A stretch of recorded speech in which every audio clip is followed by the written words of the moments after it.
ദൈവനാമത്തിന് മഹത്വം ഉണ്ടാകട്ടെ. 2 രാജാക്കന്മാർ 3:16-17 പറയുന്നുണ്ട്, ഈ താഴ്വരയിൽ അനേകം കുഴികൾ വെട്ടുവിൻ.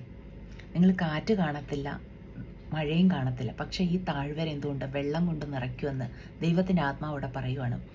നമ്മളോട് ദൈവത്തിൻ്റെ ആത്മാവ് പറയുവാണ്, സാഹചര്യങ്ങൾ എന്തുവാകട്ടെ, വിശ്വാസത്തോടെ ദൈവം അരുളി ചെയ്തിട്ടുണ്ടെങ്കിൽ ചില കുഴികൾ വെട്ടാൻ കഴിയുമോ? കാറ്റും കാണത്തില്ല, മഴയും കാണത്തില്ല, സാഹചര്യം എല്ലാം പ്രതികൂലമായിരിക്കും. പക്ഷേ ഈ കുഴികളിൽ വെള്ളം നിറയ്ക്കാൻ സർവശക്തനായ ദൈവം പ്രാപ്തനാണ്. ദൈവം അരുളി ചെയ്താൽ ദൈവം അതുപോലെ ചെയ്തിരിക്കും. പക്ഷെ വിശ്വാസത്താൽ നമ്മളൊരു സ്റ്റെപ്പ് എടുത്തു വെക്കണം.